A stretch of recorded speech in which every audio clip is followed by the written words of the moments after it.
Hello, everyone. Welcome to this week's FPV podcast. This week we have another two individuals that would love to talk about FPV. So, without further ado, I'm just going to go ahead and let them introduce themselves. So, Rob, why don't you go ahead and start? Well, I'm Rob, one of the founders of Team Ecko up here in the Northwest, Seattle. I've been flying FPV for about 2 years now, and can't get enough. It's always an adrenaline rush up here. So cool. Big T? Go by Big T, and I'm also one of the founders of Team Ecko up here in Seattle. There was like an original three. We're the two that's left from the original three. So we started out as a couple guys in a parking lot. Yep. It's grown. And I couldn't fly at all. That's where all of us started. All right, Elvan? Hi, it's Elvan Wilson, Team Pulse, Team Heli Direct, Team Furious FPV. Just whatever, man. Leave me alone, man.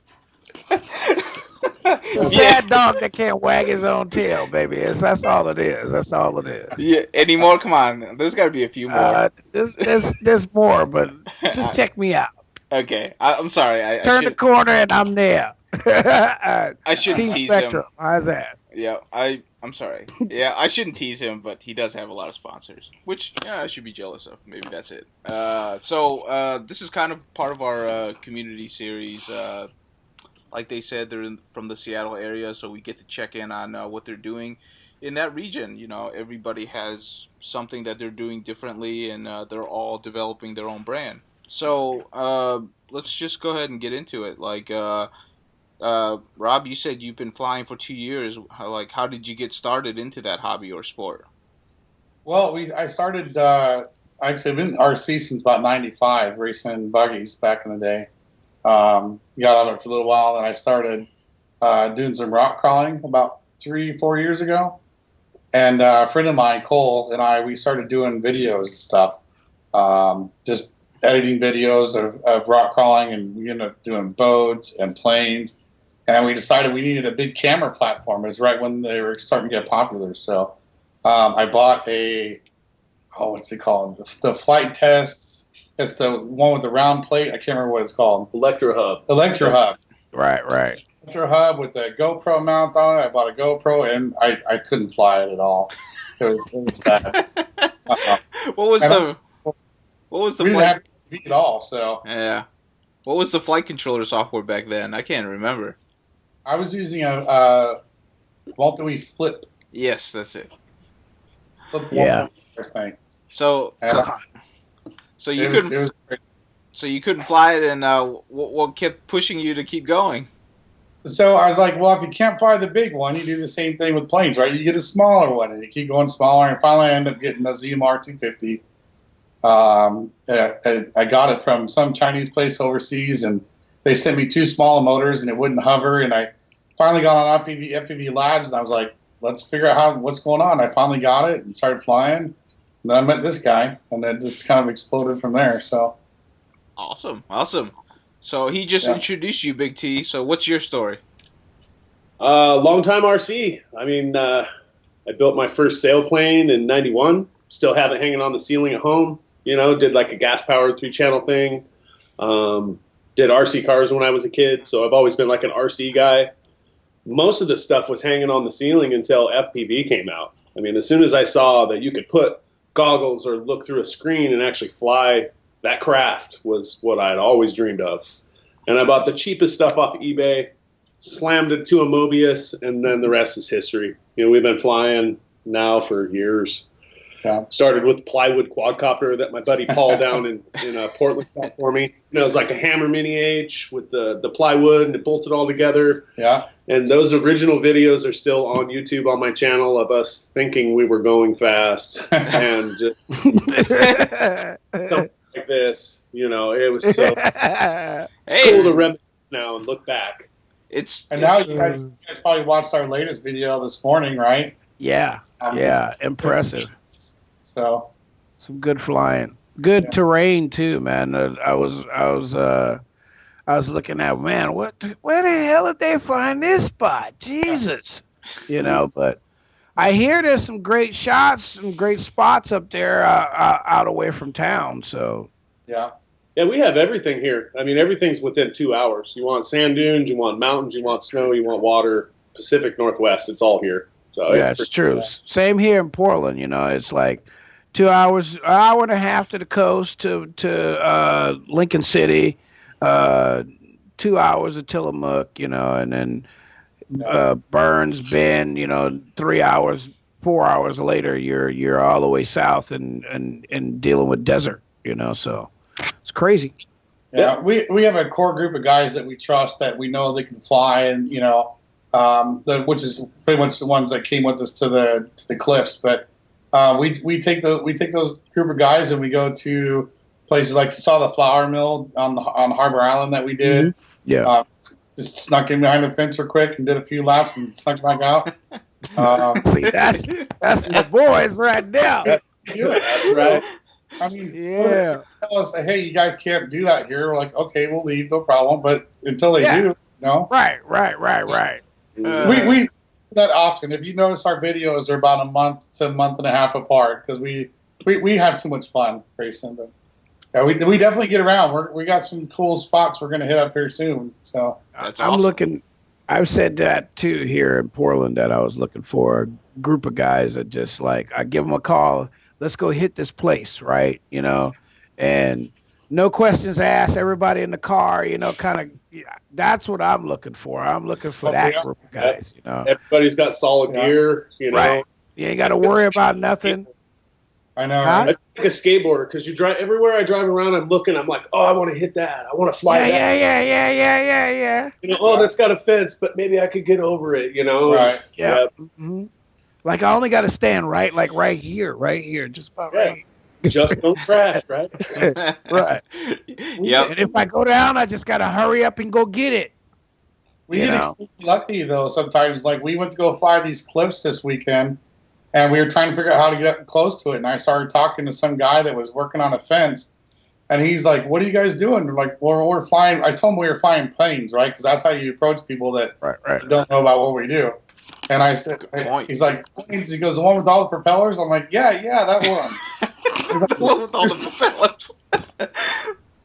So he's like, "Those things are so cool," and I said, "Yeah, well, we wanted to go up and climb up against the cliffs." The guy turned out to be the property owner of all these cliffs, and he said, "Go ahead, go on up there." And we got to go right up the face of the cliffs, as you see in the video, and got to have a lot of fun that day. It was a good day.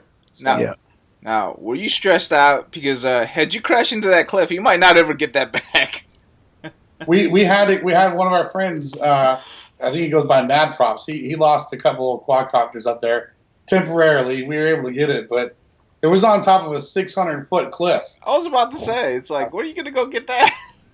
Yeah, so it was cool. We got it both back. We didn't have any casualties at all, and you know what's going to happen? You know, if you lose your quad, you lose your quad. Right. I think every time I came down the side of the hill, I was screaming inside, hoping I wasn't going to smack into the side of the cliff and hurt my quad. Yeah. I think that kind of stuff kind of keeps you away from it too as you're flying. Yeah. It's a lot of fun. Well, you know, being worried about crashing kind of hinders your flying a little bit sometimes, you know, because like I know I just like last week I ordered 2 frames. They came in. I built both ships. Had 2 days of awesomeness and tranquility of FPV, whatever, you know, just racing and doing flips over trees, and then crack, 1 frame down. Oh, okay, no problem. I grabbed the other one. Crack. Ah, okay. I quit. I gotta go home.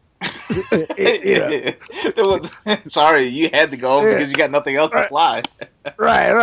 You know, like I don't want to sit here and fly with like tape on my stuff, but to have spare gear to throw at stuff. Yeah. So it's like it's great to see that up there in Seattle that there's more activity going on. I know you guys got like a big race coming up at the end of the year, right? No, we have a couple of things going on, but we don't hold like scheduled races or anything like that. Well, I mean, not you guys. I'm talking about like the IDA or something like that's holding a big race in Seattle. You know, I don't know. They were supposed to last year, but for some reason it didn't happen. I'm not even sure why. So yeah, I don't know. Nobody's talked to us about it. We have a couple of larger groups in the area, and I don't think that they've mentioned anything either. So they haven't reached out to us about it yet. So Okay. So, just to get back on track a little bit, so how did your team form? Because you two got into it, and did you just decide out of the blue one day, it's like, hey, we're going to form a team of hardcore guys and just go for it? It didn't even happen that way. What was crazy is Tyler was flying with Trevor was with a guy named Tyler, and we started flying together, and then we met somebody else, and we kept adding it to his phone, and we grouped up every single time we wanted to go out and fly, right? Mm-hmm. And got to the point where his phone list was just getting out of hand because we had like 15 people, and he'd say, hey, we're going to fly out here at this one place, and then you'd have 15 people responding, and it was just chaos. So I'm a programmer by trade, and so I decided to build a website with a forum on it so we could just do it within there. And I had to find a name for it, and Big T here had some piece of property out by a lake called Lake Ecko. It's ECHO. We just did a quick twist on it called ECKO and called us Team Ecko, and that's how it happened. And then it's just grown organically since then. We don't advertise to people. We don't go out, hey, do you want to join our team? They just find us. And at first I threw some PMs out on FPV Lab. There's a What's Up in Washington, forum. Yep, I've seen it. I was like, hey, kind of finding people that were close to me, and I was like, I want to do some FPV racing, want to do some quad racing. I got some property, let's build a racetrack. And I got a few PMs back. People started joining. Then we'd meet people at parks, or I drive by and see somebody flying. Well, I'm gonna pull over and pull some gear out. Hey, can I fly with you? And it's grown. Yeah, it's big now. Somewhere between 70, 80 people that are on our. So, and then we have around about 30 that are active. That's still big. We have 35 people on the WhatsApp. So we have a Team Ecko WhatsApp. So constantly, all day, there's just messages just flowing. 10 p.m. at night, and something doesn't work, it can't get it programmed, you just hit the WhatsApp, hey, how do I do this? And any one of the pros on our group are just going to answer questions like that. Yeah, we got some smart guys. Hey, everybody's got their specialties. That's awesome. Seems like Mr. T, he's the glue that kept everybody together until he decided this is too much for one phone. Yeah, you can only text 10 people at once in one text, so it was like 3 mass texts, and then it was back and forth. And luckily crazy. Rob, he's like, I'm going to give you some help, man. We'll get this forum going, and that made it a lot easier on me. Yeah, I've always tried to include everybody. I think the sport's just so awesome, and everybody can have so much fun doing it. We welcome everybody. Everybody can come play, and it's more fun when you have a lot of friends hanging out.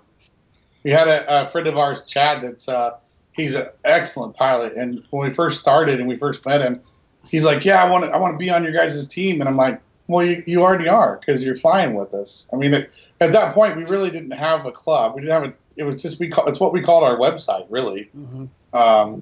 So it wasn't really until we got really big that we had to start sitting down and saying, "Okay, we have to get some kind of control over this. We got to figure out who the core people are, who's gonna." Constantly be there to help the club and set up races and pick places to fly and stuff like that. And so now we have a core group of guys who I guess you could call our leadership that makes decisions and stuff. Yeah, 7 guys. Yeah. So it's democratic. It's an odd number. So if we need to make a decision, and it's on the WhatsApp. We just throw it out there. What do you guys think? Okay, let's roll it because we got 4 votes. Right. Moving forward. And we founded the club, but we don't have a leader. We don't have a leadership like that. It's just it's council. If that's a good way to put it, right? So it keeps because we're here to play. We're here to have fun. That's all we care about is having fun and flying. So no matter what we're doing, racing, freestyle stuff, road trips, stuff we shouldn't be doing, we do it because it's fun. That's it. Right. So go ahead. I got a question. So do you guys prefer racing or do you prefer the aerobatic stuff? I like both. Actually, I think the aerobatic plays a lot into racing. Yeah. You know, because if you hit something weird or something doesn't go right, and all of a sudden you see sky, it's great to have that impulse to know what you got to do with the rig, get everything squared around. When we do our racing, everything's clean, so you got to make all the gates clean. If you don't make it, you got to go back around and go through it. Yeah. And so I think that really helps. When you tumble a quadcopter and it just lands in the dirt, if you can pick it back up and get back in the race, that's awesome. Yeah, we do both. We do a mixture. We don't really even have a schedule. We just kind of do what everybody feels like that weekend. We are a multi-GP chapter. We hold enough races to stay a chapter. So we do. I don't remember what the quote is. Like 8 to 10 a year for the tier 3. I can't remember exactly what it is, but we do hold those races, and we have people in our group that have built open source timing systems. So we have transponders, home built transponders that we use, and we do it legit. We do everything the way it's just crazy how it all comes together. We just talk on a Friday. Hey, you guys want to race on Sunday? Yep, and then we all show up and we race. So is that like a reverse? Doubled up on all the frequencies, Yeah. and you got the bullhorn. You're running people, keeping track of the the track environment, and it's cool. Everybody has fun, and everybody pitches in to take it down. It works really good. Yeah. Low key, no responsibilities. Yeah. That's actually pretty amazing because to get everybody to pitch in and to get enough people to show up to have a good race. I mean that sounds like a really good core group of guys that you have up there. Yeah. It's crazy. We've had people outside the club just baffled at how this even works. Even the guys in the multi-GP organizers Facebook, they're all like trying to figure out how much to charge for races, and all of a sudden I'm like, we don't charge at all. People just show up and we do it. We haven't charged in the past, but it's coming. Yeah. Well, how do you maintain your course equipment and stuff? And we're like, we just make it. We make it. I got a sewing machine. PVC pipe. And it's not hard, man. It works great. But now we're getting to the point where getting more people looking at us, and we've got people like Quad Hysteria behind us that's giving us race flags. Ron. That's our start gate right behind you. Oh, we hang that up and everything, and that's what we fly through for our start gate. So, and then we got flags that we've made, flags that people have given us, and we just have fun. So, and a Northwest backwoods course that's all natural trees. That was one of the questions I wanted to ask you guys I want to ask you guys about your style of racing. I mean, and flying, because we live in the great Northwest, and like you guys said earlier, 2 hours from Seattle, you can find just about any type of atmosphere or weather situation depending on the year. There's times where, like you said, you can go down to the beach and be surfing in 10-foot waves, and 3 hours later be in the snow that night. So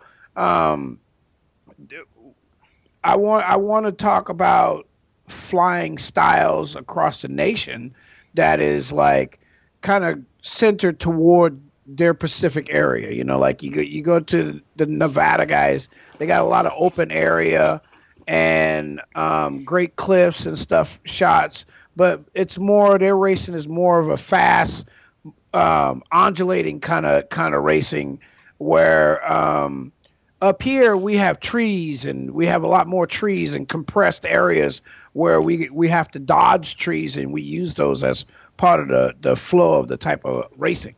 Natural courses, man. We find a park or something. We actually had a abandoned golf course up here that it was just perfect. We held events here. We actually had Rotor X guys come down. They did a national tour last year, and we were the first stop because they were from Vancouver. Yeah, Ross and Daniel. Yeah, Ross and Daniel. They came by, showed us all their new stuff, did some races with us, and it was in a old abandoned golf course that had trees and perfect spots. There's a couple of videos on our channel of it. A Walk in the Park is the big, gimbal movie that we had going through there. Mm-hmm. But I think we even published a video for Rotor X when they came through too. It's on there. Yeah, there was no setup, no takedown. It was great. Oh. All natural, just trees. Yeah. You know, you had some slalom, you had some fast stuff, and DoubleTree was 2 trees, and you could just rail right through it. Yeah, it was great. So It was a good setup. the school district up here bought it and kind of closed it off. We can still fly there, but holding big events there doesn't work anymore. So Oh, that sucks. Just all the parking, you know, you Yeah. got to kind of jimmy on the side of the road, and the neighbors aren't real keen on us parking a bunch of cars there without the parking. So we try and be respectful. You know, we talk to all the neighbors, any locals, make sure everybody's cool. If there's any situation with someone being unhappy, we just handle it. You know, Hey, But yeah, that's ambassadors. trees are our thing, man. We race through them, we flip over them, we do everything with the trees up here. So so. Yeah. we cut through them sometimes with these new props, you know, that don't break. We just go through the trees sometimes. So Sometimes. You go through and pray that you come out the other side. So Just get park to the it. other side. go fast, dude. Go fast, push forward, and you make it through it. So, Sometimes that momentum is all you need to break a couple of branches. yeah, boy. So do you guys like the big sweepy courses, or do you like the nice and tight between trees and make it a kind of like a compressed course like he was talking about? I don't know, a mixture, really. I think one of the course that we have set up right now that we typically go to, it's got some tight turns and it's got we put up a lot of flags and stuff, but it's got a lot of natural corners and trees we got to fly through, and it's tight S-curvy type stuff. So, and then big long straightaways. I like it all. Yeah, I don't just like discriminate. charged batteries and a bag full of gear, and just I'll do it every day. yeah. So I keep telling my kids that they need to draw FPV gorilla, you know, for some guys. And it's just a gorilla with goggles on and a quad or an antenna above his back, you know, and he's just sitting there. Oh, when you every time you say that, I think of that. That's what I think of. You just brasking through some bushes and all right, okay, clear, let's go. You know. Yeah. So do you guys go to the formal races, the multi GP qualifying stuff, or do you just kind of do your own stuff and just have fun? We haven't done any qualifying. No. Really? There's really nothing up here, guys. I mean, really, as far as like in the Northwest, there's a few little groups popping up now. You know, there's some guys starting multi-GP groups, and I see the numbers kind of growing. Yeah. There's something in Olympia. I've talked with those guys a couple times. Portland, I think, is where they had it last. Yeah, Portland. I know you guys are doing big stuff in Portland, so that's cool. But, I mean, up here, there wasn't anything. That's why we just drew everybody into a group, and we make the best of it. And Last year when we started reaching out to connect to the rest of the Northwest, you know, it was like nobody. There was, I mean, literally, it was Portland Multi-Rotor Group, and then they had the next thing you know, we had the Salem group, and we hooked up with some guys from Hood River, and they started their own group too. So that was the first time I knew that there were guys outside of Portland that had in the Northwest, you know. And then the next thing you know, it's like I heard a whisper about a group in Bellevue, and then a group supposed to be a group in Tacoma, and you know, I just started what, you know, and then you start feeling out. Now this year, you know, there's like 8 new groups popping up, and I'm really excited about that because supposedly we got a West Portland group. I mean, outside of Northwest FPV, there's another FPV group growing out in Hillsboro. So I think it's awesome, dude. I think, like I've said before, between Seattle and Portland, we've had our foothold in the FPV for a long time. I mean, we're one of those. There's a couple of guys that's here and that was here in Portland and Seattle that have been doing FPV for over 6 or 7 years now, and one guy over 10. And they've been testers for Ready Made and a bunch of other companies, but we never really got that recognition. The Northwest. We never was.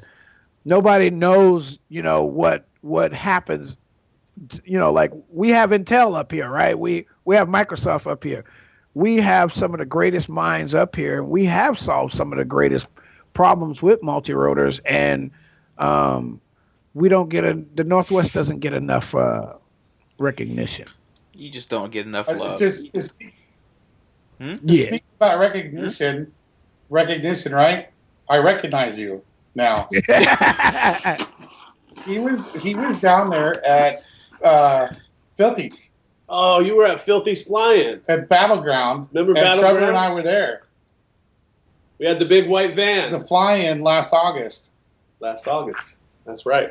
Had the sprinter van. We had the wings. And I think so. I had the 6-foot Sky Hunter, the green one that's right up there. Yeah. See. Yeah, we got the road trip van. Yeah. Good times, man. Yeah. See. Connection. So how far? So how far are you two away from each other? Yeah. It rains up here a lot. Everything's got to be waterproof, and I've buried quadcopters in grassy pastures where when you pull it out, it makes that slurping sound. Yeah. Out of the bottom. And it's just hanging off of there. So that's Seattle racing, man. Yeah. You wake up in the morning and it is beautiful outside. The sun is out.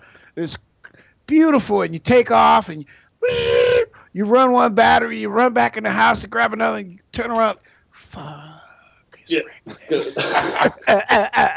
We damn. You can get straight down with a hose afterward. Get all the mud off it. So do you guys? GoPro Sessions. We use the Sessions. They're just waterproof, good video. They're a little pricey compared to like a Yi or something, but for the waterproof factor, that's key up here. Yeah. It gets that. So does everybody waterproof their quads to make sure that they can run in the rain? The smart ones do. Yeah. That's a good idea. Smart one. It takes time. You tune it, you test it, you get it all put together, and then you got to take it all back apart and waterproof it. Right. So it takes time. Like not everybody got the time. So I just do it right off the bat. So once you waterproof it, though, if you need to work on it, do you have to re-waterproof it? Like if you unsoldered, like if you had to replace an ESC, or you had to actually plug in new wires and stuff. Anyway. What? Well, you would have to waterproof that one anyway, right? If you plug a new one in. I don't get into ESCs. I don't take ESCs down to the board anymore. I cut the wires and I just put the wires together and put shrink wrap over them. It's so much easier. I was running into the problem where you heat up something too hot, or the solder's not right, and the ESC doesn't work right. And I just quit that. I just got spare parts. If I need them, I'll cut the one out, put a new one in its place, solder it, throw it back in the air.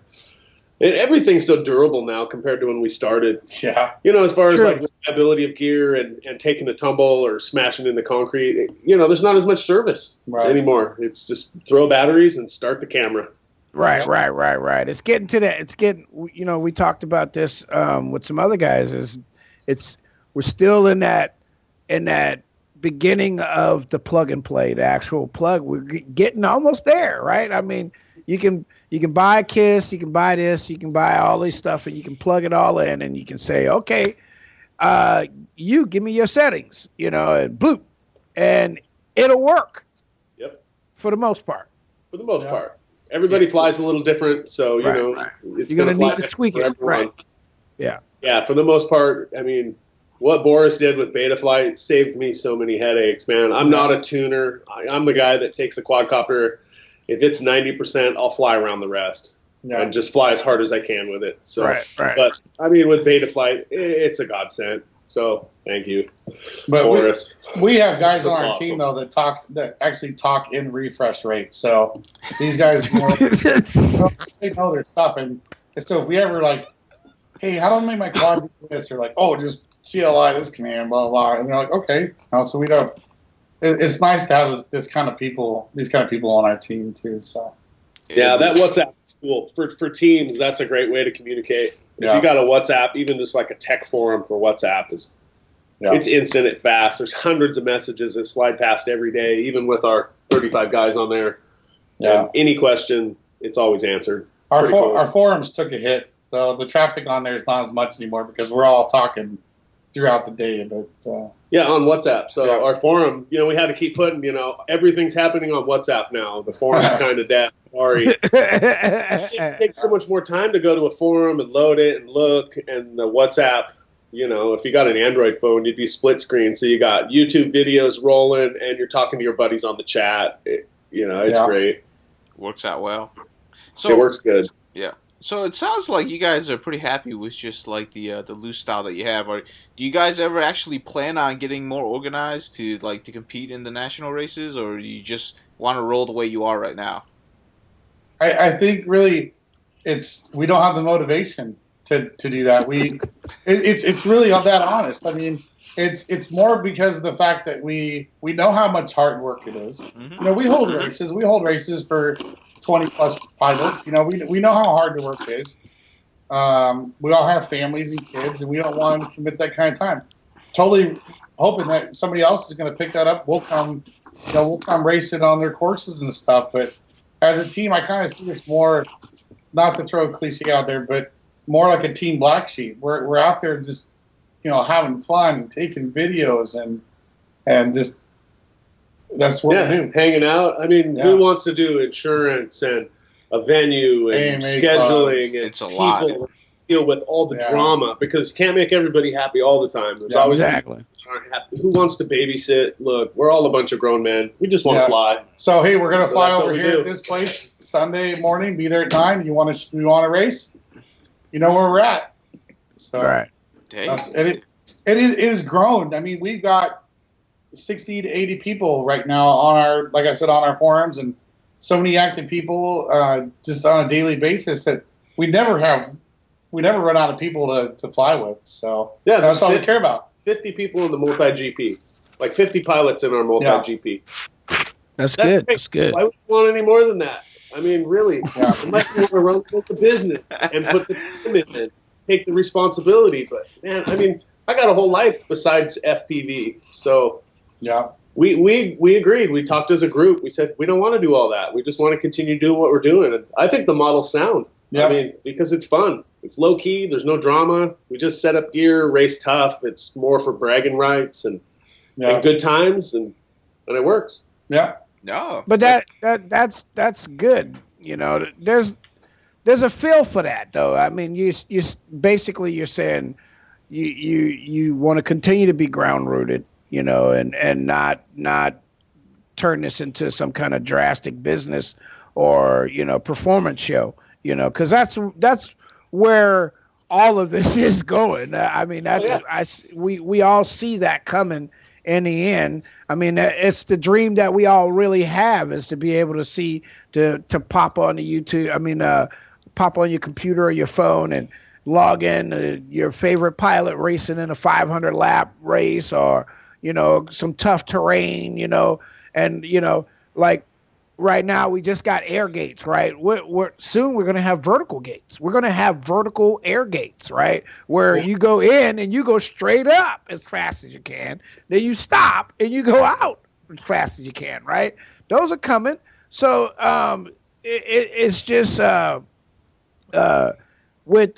with so much going on in this business, it can be, and it's becoming a business for a lot of companies, even though most of them are not making money right now.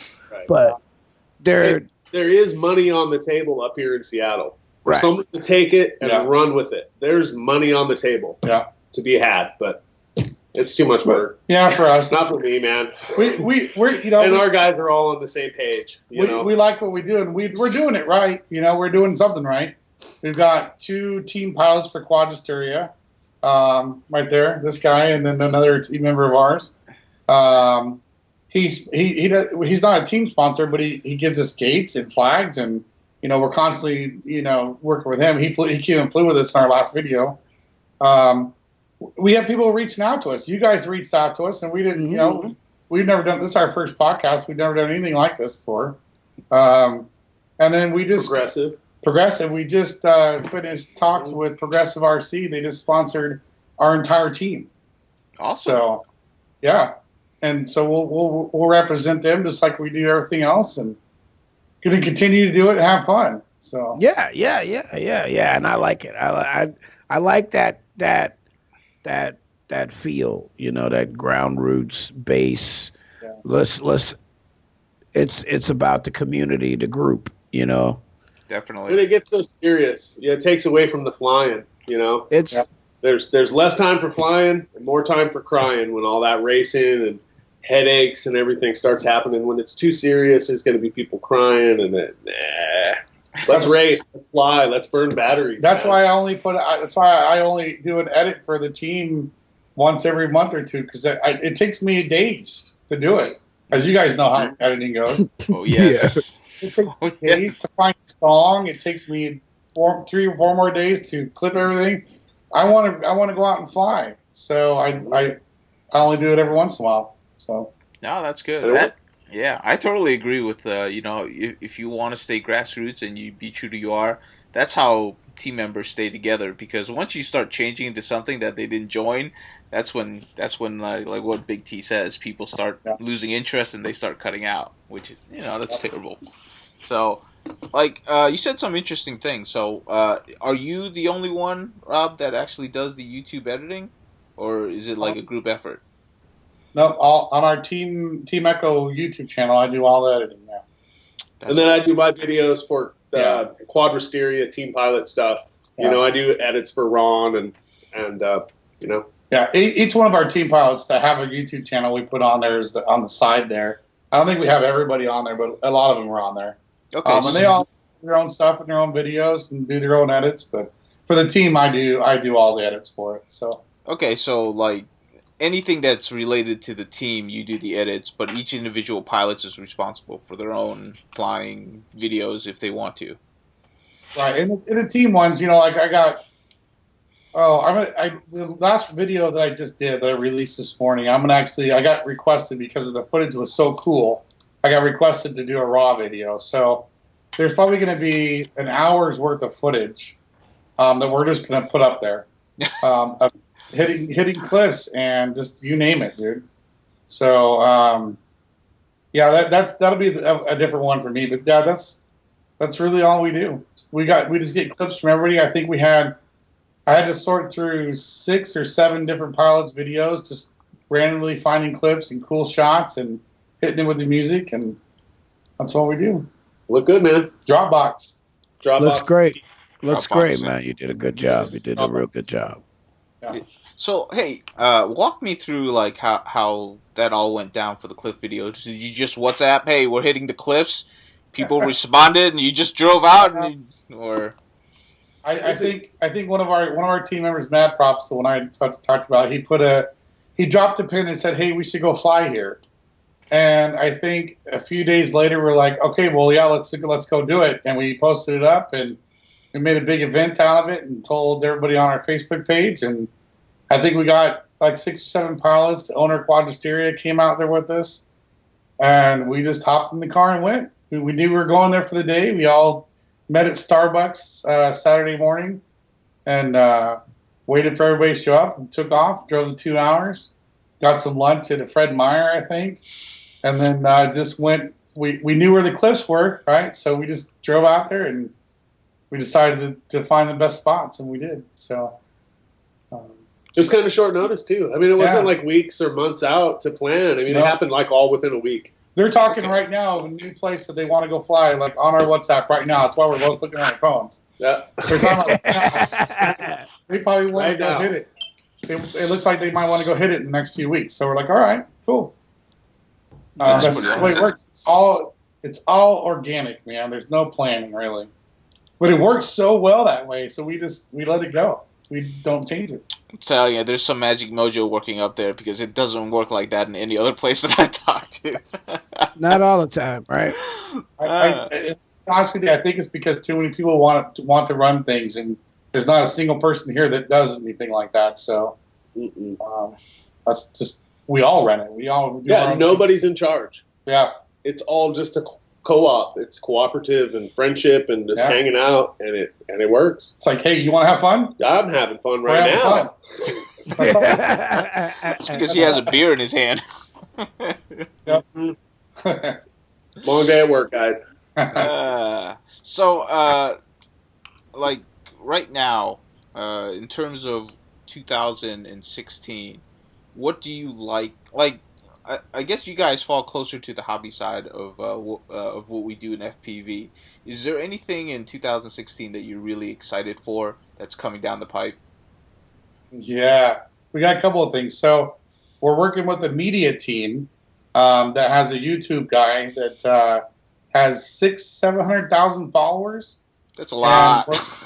We're getting we got on board with him and his media group to do some work with one of our sponsors, getting him into he flies drones and he races cars, but he doesn't race drones. So I started talking to him like, hey, you need to race drones. Like, hey, we need to find a sponsor. And so I gave him one of ours, and they're going to do a whole video on it and post stuff on his channel. And we're going to go out to a piece of property and just lay down some batteries and have a lot of fun. And I'm looking forward to that.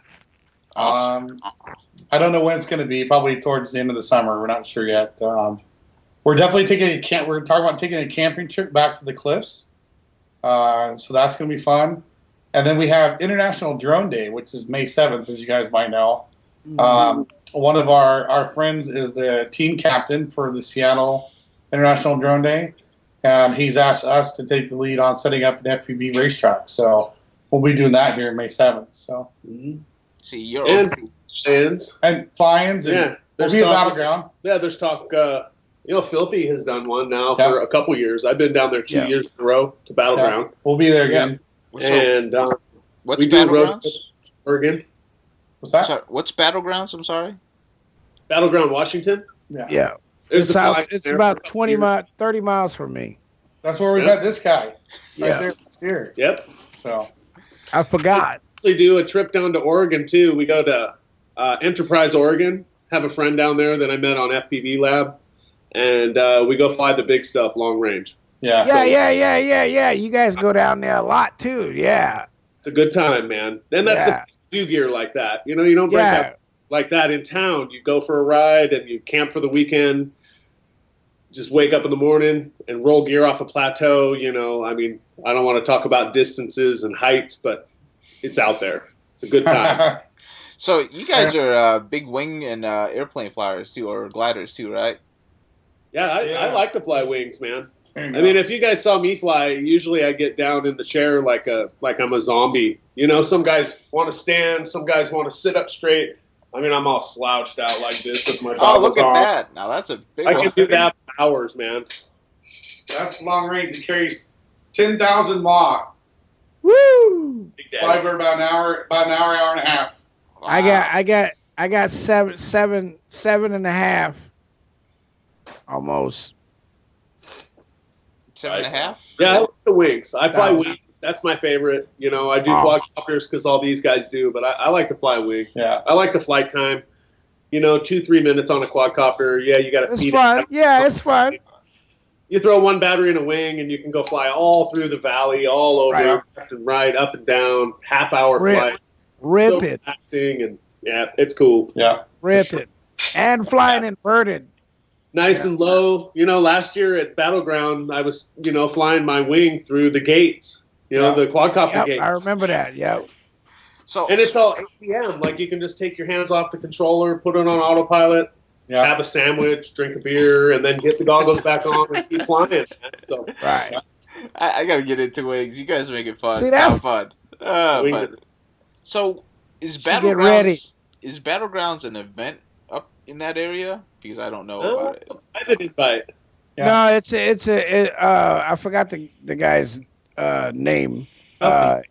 Filthy. He every year so far for like the last 2 years, right? He's had this event, and it's kind of like at least last year was kind of like an invite only kind of thing. And and you go and it's on his property, and they set up a couple of gates, and I believe that this year is supposed to be bigger than last year's, right?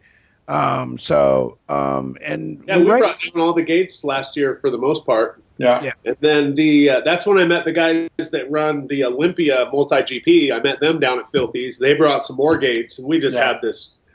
Everybody's getting into multi-rotors as of last year, real heavy. So, we had good races, great time, passed out some gear, had some fun, and met lots of new people. This year's going to be epic. We're going to have some fun, for sure. Oh, yeah. They're already planning on partying. Oh, yeah. Yeah, that's the thing. The community has gotten bigger, so you find a lot more people that you have a lot more things in common with. I mean, we're all the pilots, right? We are pilots. We all have that want, that dream. And then we fly quadcopters. And then, like he said, they fly wings. I fly wings. It's like that, a little bit more connection. And then you find out, they do rock crawling. I do RC trucks, and then they do boats, and the same thing. So it's once you start, you're like, and then it's like 5 or 6 of y'all just standing around the corner. Hey, you know what? Hey, let's go over here. I know what to fly. What else can we put a camera on, right? Right. Pew! Where y'all going? No. We be right back. Yeah. Next thing you know, we're gone for 3 hours, right? The whole day. Yeah. Yeah, I'd say we got good plans this year coming up. Yeah. Easy. Some road trips, hanging out with homies, and lots of barbecues and FPV. So, have a good time. Yeah, we're gonna try to do a barbecue FPV race probably in June. I'm going to go visit my dad for a month. So in June I leave. So I think the first, I'm not sure, don't quote me, but I think on the 1st of June we're going to do a big race and probably do a Hawaiian barbecue like my wife likes to do. Sounds good. Have everybody fat. It's only 4 hours to Portland. Yeah, but it's 4 hours worth of good food. Good time. Yeah. He's offering. Travel, so it's pretty easy to make road trips happen. Yeah, and that's the nice thing about being on I-5 too, right? It's like it don't take long. And we'll be there in no time. Couple of hills. All right, so we're getting close to an hour already. So before we run over drastically, let's talk about. Because you two have already brought it up. You want to talk about the FA and give your opinions. So here's your chance. Go ahead. Tell the world. Look at this. Okay, so for the record, I don't own anything that needs to be registered. I agree. I'm an operator. I'm an operator of registered equipment. And if you read the fine line there, you read the fine print, you'll realize it's not a pilot registration, it's an equipment registration. So you can fly anything that's registered. So the only stuff that I have that I own is under 250 grams, a little mini pop, little grasshopper, and and that's legit. So I think that was a part that got missed on the whole explanation of the FAA requirements. Yeah. In my opinion. And I'm a fighter pilot, and I don't have to register my jet, so. Aren't you? I'm fighter pilot. I'm pilot. You guys are, right? So did you guys register all your stuff? I know you got all the sponsors, so you probably have the registration. You know that, dude. I'm stuck. Hey, I'm stuck too. I'm sorry. I got tags all over my ass. Yeah. Someone will hunt you down. Yeah. No, but I think that's a real important point. Real important point to make is that was kind of overlooked. Yeah. It took me a while to read through that, and I read it a few times. And when I actually finally grasped the fact that it's equipment registration, really in essence, Team Ecko could have one person register all of our equipment, and it would be completely legit. Yeah. No. So we thought about drawing straws and having one owner for all the equipment, but that didn't happen. No. The fall guy. The fall The fall guy. guy. Yeah, you got to have some trust, right? Right. No, I borrow equipment and I fly and tune things, but yeah, I don't own anything that needs. I'm the fall guy for a couple of people. Look at this. My thoughts on it are, like with most things the government does, they do try to make it look like they have great intentions. I mean, they really are trying to stop. If that, like we had some guy fly into the Seattle Wheel, right? Lost his DJI, whatever those things are called. DJI. Phantom. Lost his drone, fell to the ground, and then never came back for it because obviously he was scared shitless, right? So he didn't come back for it, and if he would have had the registration number on there, he would have gotten in trouble, and they would have known who it was, held the guy accountable, and by having the registration, I think they deter people from doing things like that. But as with everything, criminals don't register their guns, and dumbasses aren't going to register their drones, and that's just the way it is. True that. Everybody that's going to register their drones are the ones that aren't going to do anything wrong with it. That are going to go into the woods, that are going to go 2 hours in the middle of the desert to fly their stuff, So I think it's good intentions, but horrible idea. Yeah, and what a huge overreach, though, too, if you think about it.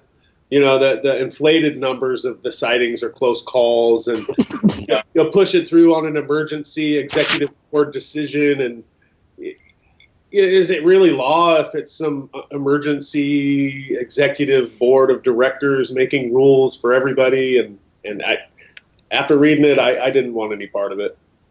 And I'm not completely anti established in anything. I have my AMA license. I'm not going to tell you what my number is, but I have one. Mm-hmm. I support those that try to support us. I still think the AMA is kind of did it for themselves because they're going to lose a lot of members if they don't do something about it. But, at least there's somebody up there doing that for the little guy. But they kind of forgot to tell everybody, like, if you have 3 pilots in your family, you got a dad and 2 sons. Well, they're each have to have an AMA and they each have to have an FAA. When in reality, the dad could register all of the equipment for the family, and that's just fine. Yeah.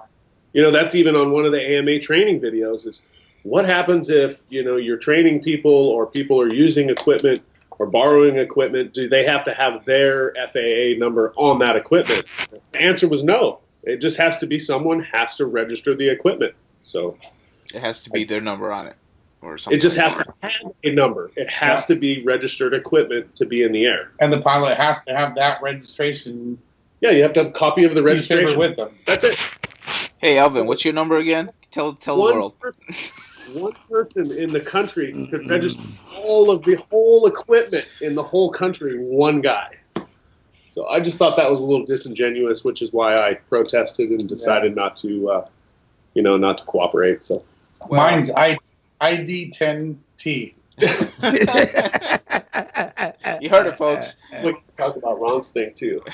Oh yeah, so one of these. Yeah, how much time do we got? Yeah, as long as you want. Oh. So our sponsor back here, I guess our kind of team sponsor, but these guys, Team Pilots, is offering your viewers a 10% discount through the end of April. Oh, on all sweet, all gear, Fat Shark parts, goodies, motors, and that's Quadristeria. Yeah, quadristeria.com. You hear it, guys? Rush 10, RUSH10. Rush 10. Rush 10. Rush 10. So, Rush 10. Yeah. You don't notice this, but Elvin's actually on the website right now buying stuff. The rig. This is the 4-inch Rush, and that's where the discount code comes from. So you guys can go to the website and check this out. We had a lot of fun playing with this. We went from the G10 version and beat just the living crud out of G10 trying to break it, and then Ron went ahead and put it into carbon. So it's a great little 4-inch bird, real tough, lots of fun, real light, and it doesn't have a very big footprint on the front, so it slips through the air really fast. I have a blast flying this. So I like small ones too, because you can fly it anywhere. Yeah, Yeah, you don't I when you get done and your hands are doing this and your knees are knocking. That's why I love FPV. And then if you don't have a 3D printer and have flexible filament, you're missing out. So these are all flexible feet that one of our team members designed. Oh, is that flexible pro mounts? Yeah. is that the Yeah, key? it's TPU. Mhm. It's flexible, so it takes a hit. Oh, that's awesome. Yeah. Is that just Yeah, so that you don't sit on the battery or you don't hit the battery on the way down? When you run HD cam on top, it's always nice to balance the rig with the battery on bottom, because then you get something that's balanced top to bottom. It's not real top heavy. Yeah. To fly a little. And so, as balanced as possible. And that just gives you options. That gives you all kinds of options to fly that. Yep. I should have brought some more gear, but it's in the car. No, So that's we'll leave cool. it at that. All right. Yeah, big shout out to Ron. Ron was real nice to throw us some gear, and he picked me up sponsored me at a fly-in, actually, where I didn't even get to fly. Like, picked me up. wow. I didn't even get to fly that day. There was some issues with, did we need AMA or did we not? It wasn't an AMA sanctioned event, and I ended up sitting out for the day and meeting all the local guys, talking with people. And when I talked to Ron, he's like, "Hey, you want to be a team pilot? Here's some gear. Here's all the stuff." And the rest is history, man. It's been a real great relationship with him. Hey. He's got the same relationship with a couple of our pilots too. So, great guy. Yep. Is he local there? Yeah. He is. He's in Auburn. Auburn? He designs and Auburn, builds his own stuff. So, he does the prototyping and, then sends it out to have it all cut. It's really nice carbon. It's all clean. They clean all the dust and junk, and it's really nice stuff. He puts a lot of time and effort into it. And You had the Mamba last year when I saw you. Yep. Got the Mamba, and then the QR200 came out, and been beating the living out of that one. And now the Rush, that's a whole different experience, man. Yeah. The 4-inch on tri-blades, that's where it's at for me. I get the most fun out of that. Yeah. And that's a hold on. That's what size? What's thickness of the plates? 3 mil, I think. 3.5 on the bottom. 3.5 on the bottom plate. And I see. I keep saying people need to shift there, and they are doing it. So Yeah, it keeps it light.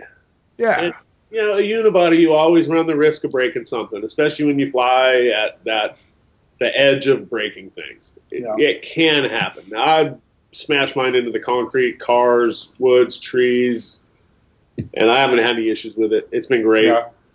I was really hoping I could break the G10 version and give him some feedback of, hey, you need to fix this, but I couldn't break it. I mean, every corner on it's folded back, and there's fiberglass peeling away, but I could not break the G10. So the carbon version's way stronger. Looks good, man. It looks. Yeah, I told you he's on the website buying stuff. Didn't I tell you? I'm looking at it, man. I'm looking. Yeah, Ron's our local supplier. If we order Wednesday, it shows up Thursday because it's so close, and he ships quick. He's real reliable, and he's got all the good gear. We give him feedback of what works, what's hot, and he stocks it on the site. So it's all like pilot tested, good gear. And then our newest sponsor, Progressive RC, they're local too. They're in downtown Seattle, so and they carry different stuff than Ron does. So they're not even competing with each other, and we have all this other gear we can get. Yeah, and that's a walk-in retail, right? No, they don't have a walk retail. Walk-in? They're on you can on request go in there. Oh, cool. But those guys are great too, and they're local, so everything's pretty much next day for us there too. So, and I think they also do like some CNC and vinyl stuff too. So, great bunch of guys. We're actually going to meet them for the first time. They're going to come flying at the backwoods course we got up here. So, yeah, we haven't even met them, and we did all of the negotiations for team sponsorship. WhatsApp. On WhatsApp. Okay, so what you're trying to tell me is you need a sponsorship from WhatsApp. That's what you're trying to tell me. That's what I'm hearing. Good. But it's already free. Yeah, exactly. Already free. I've been trying to tell my boss at work that we need to use WhatsApp at work to figure out all the ins and outs of our production line. Like, why are we talking and printing paper? This is crazy. We have WhatsApp. So, but yeah, they're old guys. They're hard to grab onto technology. It's not that easy. When you get these props, dude, they're the new Tri-Blade 440s. They're just amazing. What is brand? that okay? that? That's you right? guys' brand. That's their blade, right? That's the blade you guys was talking about last year. Yeah, Basher these, props. These are even better, and they drain your battery less, right? Because they're smaller, but they work great. Yeah, Wait, you saw that, right? I'm gonna do that again. So who makes these again? You're looking at it, Quad Stereo. Oh, Yeah. He sells the Basher props in all different pitches and sizes, and that's all I thought. I might. What cut? They only come in green. No, they have all sorts of colors. Green, This is so you can find it in a tree, man. You gotta wow, look at these guys. These guys that went all crazy. There's a lot of trees up here. They got bullnose basher props. Whoa, what the hell? Yeah, and in the Northwest, you got to make sure and keep a ball and string in your car all the time because when you tree, you got to be able to get it out. So a ball and string is key. Yeah. Throw it up in the tree, yank it down. I think I'll be making an order Friday. Well, you're so it should show up right away. Yeah, a couple days. Yeah. Always reliable. Everything shows up. It's right. You have a problem, let him know. He'll take care of it. Man, that little Rush 4 would make me wish I'd have just entered the 4-inch class. Love the 4-inch. Just go ahead and do it. All right. So, it's right at an hour. We actually did a pretty good job of keeping track, even though I totally didn't keep track this time around. He's having super. That's good because that means he's having fun. That's right.